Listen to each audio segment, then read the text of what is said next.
আপনাদের স্বাগত জানাই। আমি কমলিনা। দেখে নিচ্ছি আজকের বিস্তারিত খবর। করিমগঞ্জের বন্যার জল ভয়ঙ্কর রূপ ধারণ করেছে। সীমান্তে থাকা সীমান্তরক্ষী বাহিনীর ক্যাম্পেও বন্যার জল প্রবেশ করেছে।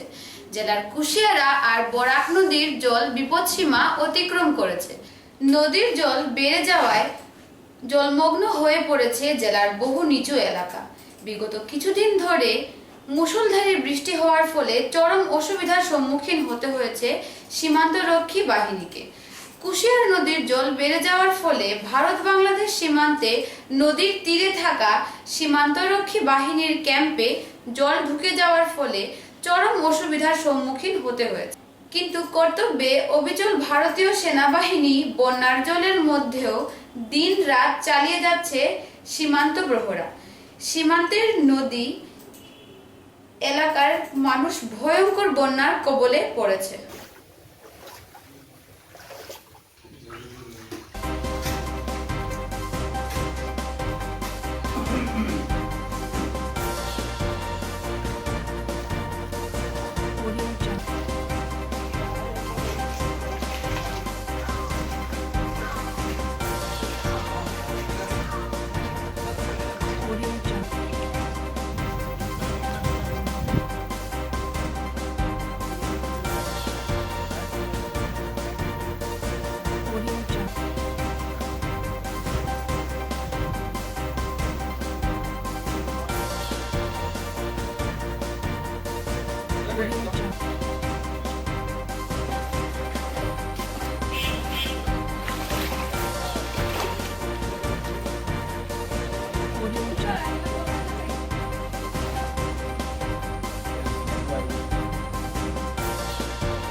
করে তো আঁঠু পর্যন্ত জল আছে। এইটা কিছু বিটা একটু গুছাবো থেকে এটা জল লেখা যান না। আজ তো 3 দিন, আজকে জলটা একটু বেশি আর কি। মানে এখন বাড়েননি অনুমানিক আপনি? জল বাড়ে করিমগঞ্জ প্রশাসন থেকে বা আমরা লোকালেও কেউ যে ওয়ার্ড কমিশনার করেন বা এমএলএও করেন ওখানে কেউ আইসি একবারে কোমর তক জল হয়ে গেছে। সবাই প্রত্যেক ঘরে ঘরে প্রত্যেকের ঘরে ঘরে বাড়ির এই লাইন পুরা জল এতটুকু। শৈলশহর হাফলং এর অবস্থা ভয়াবহ। গত কয়েকদিনের মুষলধার বর্ষণের ফলে পাহাড় লাইনে স্থানে স্থানে ধস পড়ে যাওয়ার ফলে বিধ্বস্ত হয় জনজীবন। আবদ্ধ হয়ে পড়েন রেল যাত্রীরা।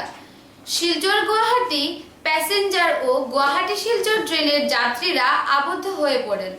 গুয়াহাটি থেকে শিলচর অভিমুখী ট্রেনকে নিউ হাফলং স্টেশনে আবদ্ধ থাকতে হয়। পাহাড় লাইনের সুন্দর স্টেশন হিসাবে পরিচিত নিউ হাফলং স্টেশনের অবস্থা ভয়াবহ। ধসের মাটিতে সম্পূর্ণ ছেয়ে গেছে। এই মুহূর্তে আমরা বিস্তারিত জানতে সংযুক্ত হচ্ছি হাফলং প্রতিনিধির সঙ্গে। इस वक्त हम मौजूद है न्यू हाफलोंग रेलवे स्टेशन में और हमने कह रहे थे कि डिमा हासों में भूमिस्खलन जहाँ होने का वजह से बहुत सारा गांव घर जो है और रास्ता जो है पूरे हाईवे ब्लॉक हो चुका है। और ये आप देख रहे हैं ये दृश्य जो लाइव दृश्य आप देख रहे हैं कि न्यू हाफलोंग रेलवे स्टेशन से। और ये रेलवे स्टेशन इसी रेलवे स्टेशन गुवाहाटी से लेकर सिलचर तक, सिलचर से लेकर मणिपुर तक और इसी रेलवे ट्रैक के जरिए से रेलवे इसी न्यू हाफलोंग रेलवे स्टेशन के जरिए से वहाँ तक पहुँच जाते थे। और यहाँ का जो है त्रिपुरा, अगरतला, बहुत सारा स्टेट्स है, नेबरिंग स्टेट्स है या इसी रेलवे स्टेशन से कनेक्ट करते थे। एक तरफ न्यू हाफलोंग रेलवे स्टेशन अभी एक हम कह सकते हैं ऐसा परिवेश कभी ऐसा हुआ नहीं।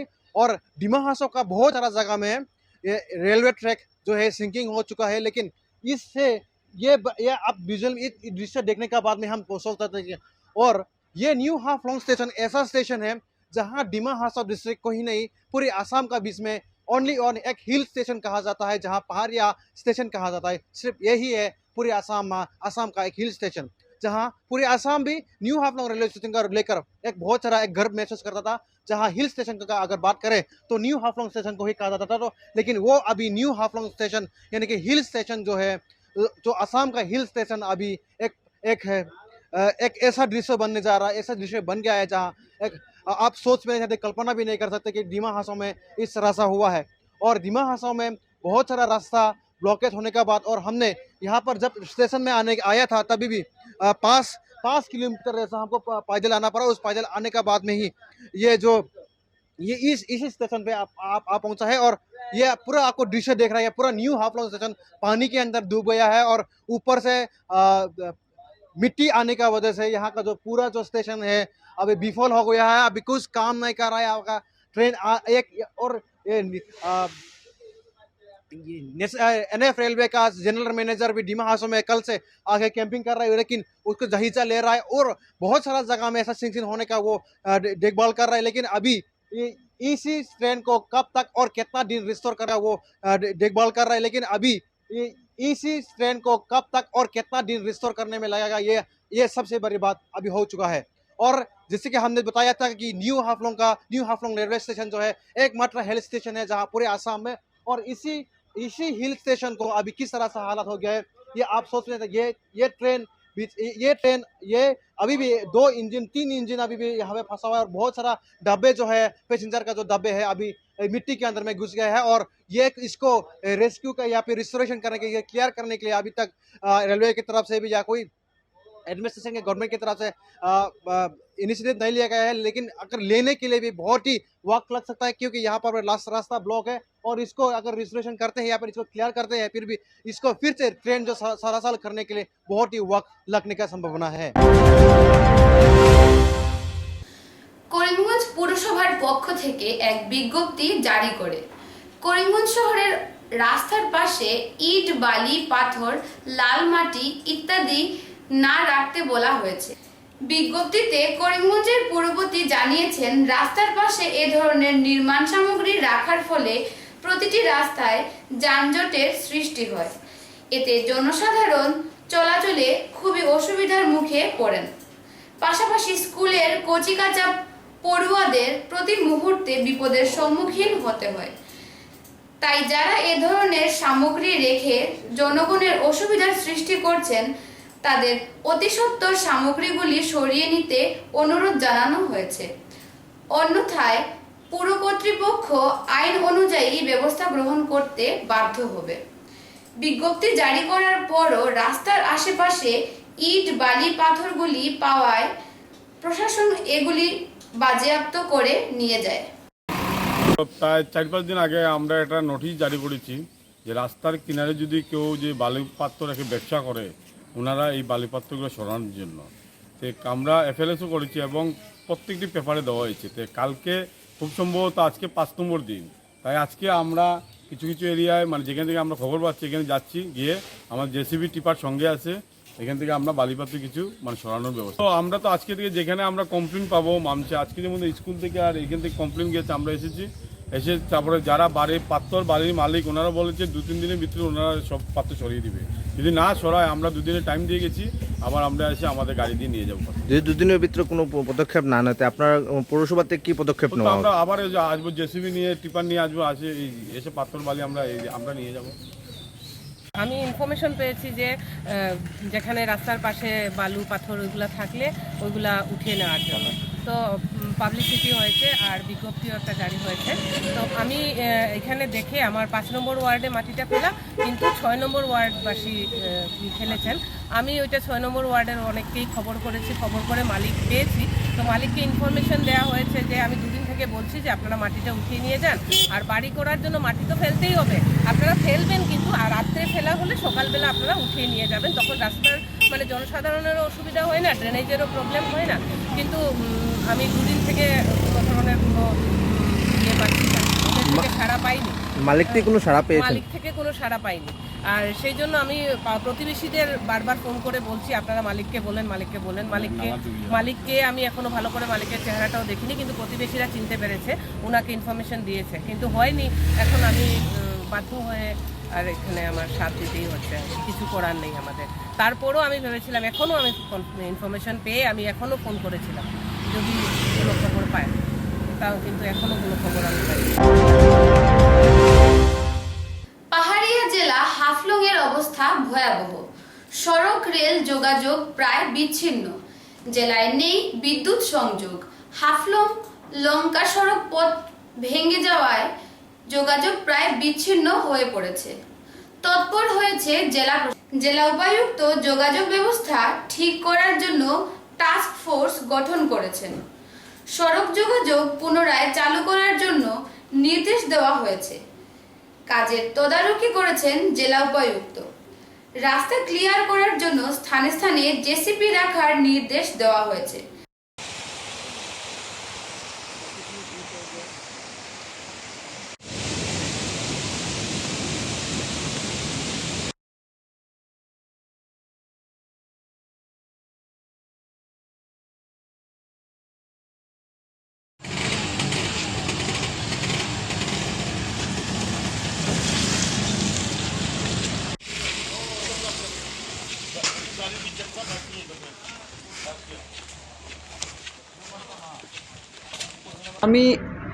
আমি টাস্ক ফ'ৰ্চ কেইটা বনাইছোঁ, আমি নাহাইক মাতি আনিছোঁ। আমি ইমিডিয়েট তেওঁলোকক আমি কৈছোঁ যে ৰাস্তা ক্লিয়াৰ কৰি যাব লাগে। দেট ইজ আৰ প্ৰায়ৰিটি এতিয়া, আৰু আমি একৰ্ডিংলি ইনষ্ট্ৰাকশ্যনছ দিছোঁ। আজি আকৌ 8টা বজাত আকৌ বহি আমি প্লেন অফ একশ্যনটো আমি কৰিছোঁ। আৰু নাহাইক যিখিনি জেগাত ক্লিয়াৰ কৰিব লাগে JCB আমি ষ্টেচন কৰি থ'ব দিছোঁ, আৰু লগে লগে ক্লিয়াৰ কৰি যাব লাগিব। এইটো বৰষুণটো অকণমান কমিলে সিহঁতে আজি ৰাতিৰ ভিতৰতে সিহঁতে ব্যৱস্থা কৰিব। আৰু কালি আমি ছাইটত গৈ আমি চাম। ময়ো ইয়াৰ পৰা গৈ আছিলোঁ, ময়ো আনহাতে বড়ো হাফলঙৰ পৰা ঘূৰি আহিছোঁ। সেইখিনি আমি PWDকো মাতিছোঁ, আৰু আমি প্ৰিন্সিপাল ছেক্ৰেটাৰী কাউন্সিলৰ লগতো কথা পাতিছোঁ। চ' আমি প্লেন অফ একশ্যনটো এতিয়া কৰি আমি কালিৰ পৰা কামত লাগি যাম। আমি নাহাইক কৈছোঁ কেনেকুৱা ধৰণে কৰিব পাৰি, আমি এটাকৈ কৰি যাওঁ, ষ্টেপ বাই ষ্টেপ আমি কিন্তু চেষ্টা কৰি আছোঁ। নিয়ে নিচ্ছি ছোট্ট একটা বিজ্ঞাপন বিরতি। আপনার স্বপ্নের ঘর সাজাবেন? চিন্তা নেই, বিভিন্ন নিত্য নতুন ডিজাইনের আসবাবপত্র নিয়ে আপনাদের শহরে হাজির লক্ষ্মীনারায়ণ ফার্নিচার হাউস। এখানে অতি স্বল্প মূল্যে সোফা সেট, আলমিরা, টেবিল, পালং সহ ঘরের মূল্যবান সামগ্রী পাওয়া যায়। তাই আজই যোগাযোগ করুন Lakshminarayan furniture house, Silchar road, Karimganj, Raj হোটেলের বিপরীতে। যোগাযোগের নম্বর 9101922723। চিকিৎসা সংবাদ, চিকিৎসা সংবাদ, চিকিৎসা সংবাদ। এখন থেকে SD মেডিকেল হলে রোগী দেখবেন স্বনামধন্য চিকিৎসকরা। চর্ম, যৌন ও কুষ্ঠরোগ বিশেষজ্ঞ ডক্টর জ্যোতি কুমারী প্রত্যেক সোমবার বিকেল 4টা থেকে রোগী দেখবেন। ডক্টর ঋতুরাজ দে দন্তরোগ বিশেষজ্ঞ প্রতিদিন সকাল 10টা থেকে রোগী দেখবেন। তাছাড়া ডক্টর মানস দাস ও ডক্টর দেবজিৎ রায় এখানে রোগী দেখবেন। তাই অগ্রিম বুকিংয়ের জন্য আজই যোগাযোগ করুন SD medical hall, Karimganj Congress অফিসের নিকটে।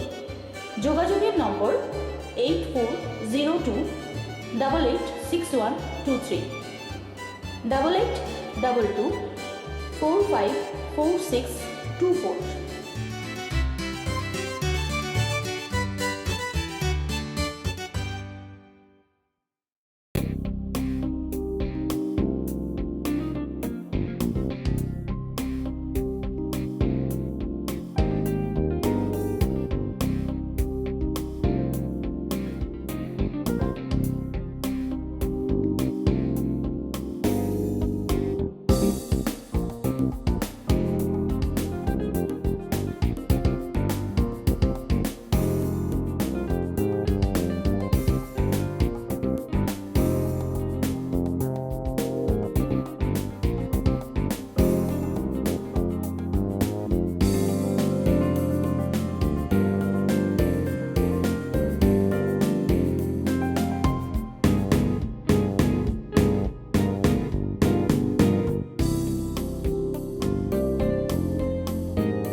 আনন্দ সংবাদ, আনন্দ সংবাদ, আনন্দ সংবাদ।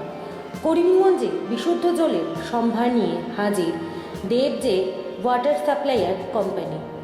যে কোনো ধরনের অনুষ্ঠান ও হোলসেল ব্যবসা করতে ইচ্ছুক ব্যক্তিরা আজই যোগাযোগ করুন দেবজে ওয়াটার সাপ্লাইয়ার, সুভাষনগর, করিমগঞ্জ। যোগাযোগের নম্বর 91010999 681।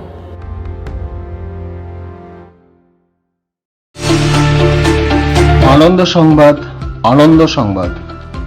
করিমগঞ্জে এই প্রথম সিটি স্ক্যানের সুবিধা। Karimganj health city, Banamali road, Karimganj, মায়ামিয়ার বাড়ির বিপরীতে। পুরো শরীর সিটি স্ক্যানের সুবিধা এখন পাচ্ছেন করিমগঞ্জেও।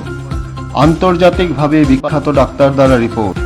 সিটি স্ক্যানের জন্য যোগাযোগ করুন phone 03843260705, mobile 8011037723। Karimganj health city, Banamali road, Karimganj, আপনাদের সেবায় নিয়োজিত।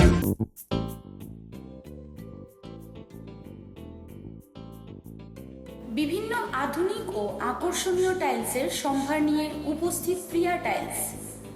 আপনার ঘরকে অতি সুন্দরভাবে সাজিয়ে তুলতে আজই আমাদের দোকানে চলে আসুন এবং নিয়ে যান অত্যাধুনিক টাইলস। আপনার পছন্দের সব ধরনের টাইলস আমাদের এখানে উপলব্ধ রয়েছে। আমাদের ঠিকানা Chandras plaza, near Vishal mega mart, station road, Karimganj. Mobile 9101805530, 9957709784।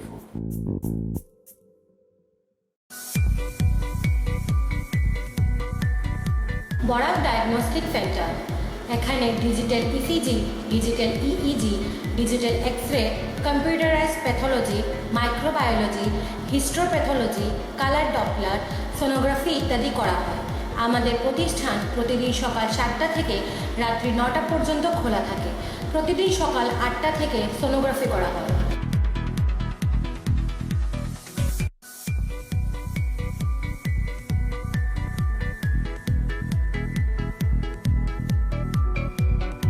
যোগাযোগ Barak diagnostic centre, settlement road, Karimganj. Phone 03843273151। Mobile নম্বর 7086376822, 9401132529।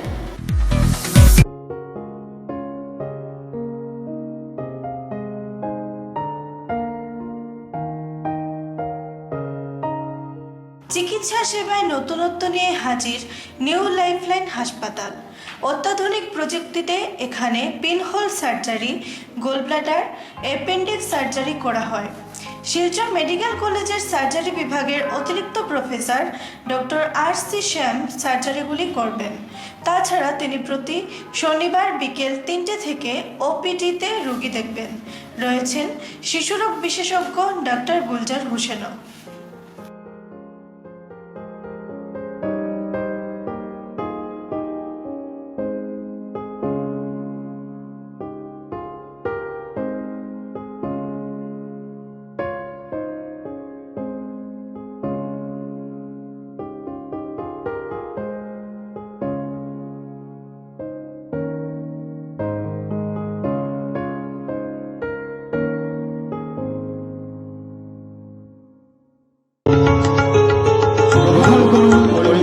হোলসেল কোঅপারেটিভ স্টোর্স তথা সহযোগীর আন্তরিক অভিনন্দন।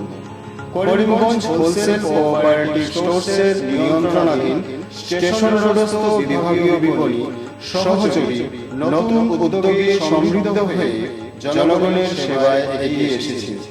তুলনামূলক কম মূল্যে নিত্য প্রয়োজনীয় দ্রব্য সামগ্রীর যোগান অব্যাহত রাখতে সহযোগী কর্তৃপক্ষ বদ্ধপরিকর।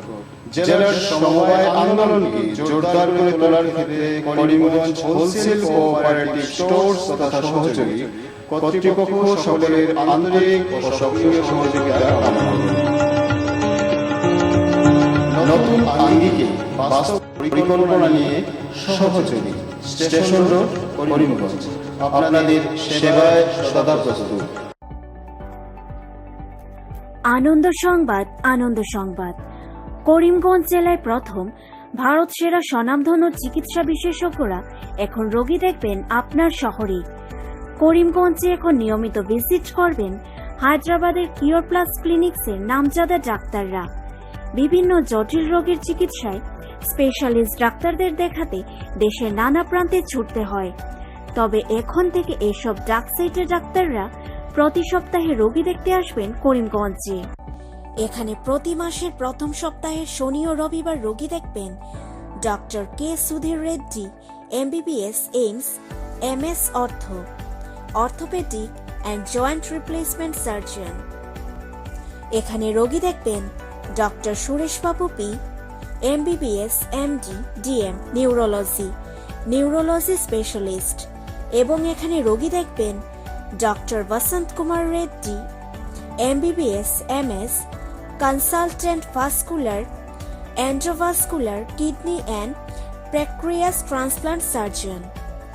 এখানে প্রতি মাসের দ্বিতীয় সপ্তাহের শনি ও রবিবার রোগী দেখবেন doctor Kishore Kumar Ariga, MBBS, MD, general medicine, nephrologist, kidney specialist. এখানে রোগী দেখবেন doctor Dheeraj Agarwal, MD, medicine, gastroenterology specialist.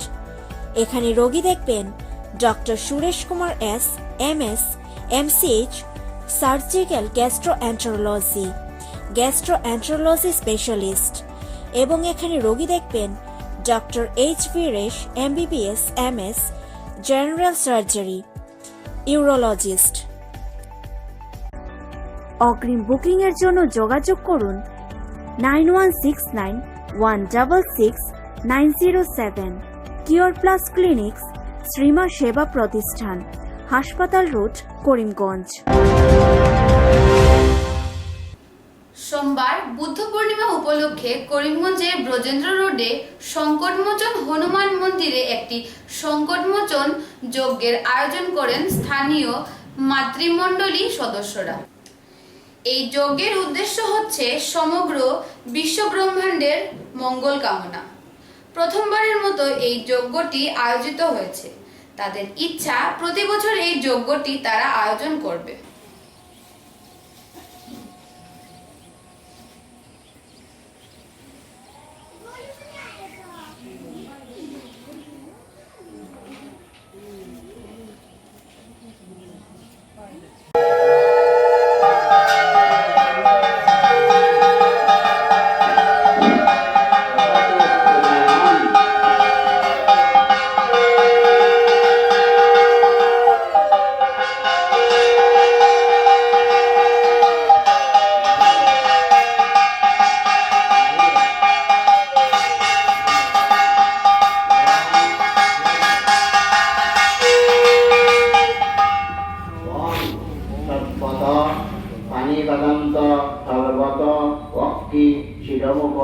বিশ্বরূপ মহানগ্নি প্রণীত সর্বকর্মসু।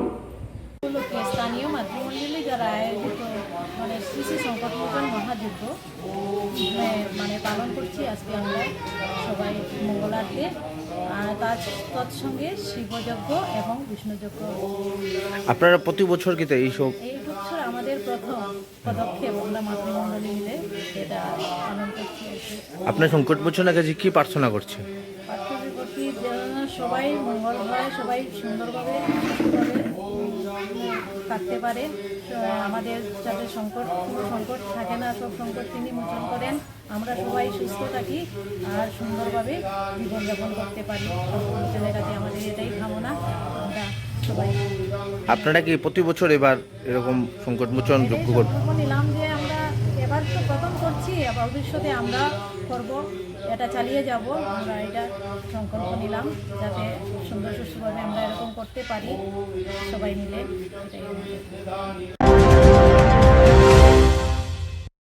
দেশব্যাপী স্বাধীনতার অমৃত মহোৎসব উদযাপনের অঙ্গ হিসেবে স্বাধীনতার অমৃত মহোৎসব উদযাপন সমিতি দক্ষিণ অসম প্রান্তের উদ্যোগে ভারতীয় ইতিহাস সংকলন সমিতি করিমগঞ্জ জেলার ব্যবস্থায় সোমবার করিমগঞ্জ সরস্বতী বিদ্যানিকেতনে এক আলোচনা সভার আয়োজন করা। উক্ত সভায় প্রধান বক্তা হিসেবে উপস্থিত ছিলেন লেখক জে নন্দকুমার। তিনি ভারতীয় ইতিহাসের বিভিন্ন বিষয় নিয়ে আলোচনা করেন। मोटे तौर पर 3 भाग में बांटा है। यहाँ कम से कम 10वीं तक हिस्ट्री पढ़े हुए लोग इस हिंदू एज, हिंदू एरा, यानी उस समय अन्य लोग इधर आए नहीं थे, इसलिए इन जनरल एंशिएंट हिस्ट्री में हिंदू एरा है। सेकंड कालखंड क्या है? Medieval era, medieval age. Medieval age यानी किसका कालखंड है? आप अगर यहाँ 10वीं या 12वीं तक हिस्ट्री अगर पढ़े हुए लोगों को मालूम है, मिडीवियल हिस्ट्री यानी केवल लगभग 200 साल की हिस्ट्री है। 200 साल किसका है? मुगल कालखंड। 1526 को बाबर यहाँ आक्रमण करके आए थे और उसके बाद औरंगजेब के अंत तक, औरंगजेब के अंत तक किसी को पूछ लीजिए बाबर के बेटा कौन है, बेटा के बेटा कौन है, इसके बाद कौन आए, शाहजहां के पिता कौन है, शाहजहां के बेटा कौन है, सभी ठीक तरह से बताएंगे। केवल प्रोसेस नहीं, सामान्य विद्यार्थी लोग भी बताएंगे, केवल हिस्ट्री के स्टूडेंट्स नहीं। केमिस्ट्री के स्टूडेंट्स को पूछ लीजिए, हमारे अभिजिता के शिष्यों को पूछ लीजिए, वो भी बताएंगे बाबर से लेकर औरंगजेब तक कौन कौन यहाँ सत्ता लिया है।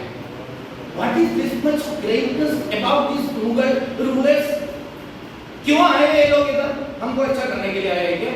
बाबर ने उनके बाबरी नामा, उनके स्वयं की जीवनी आत्मकथा में लिखे हैं, मैं यहाँ आए हैं चोरी करने के लिए आए।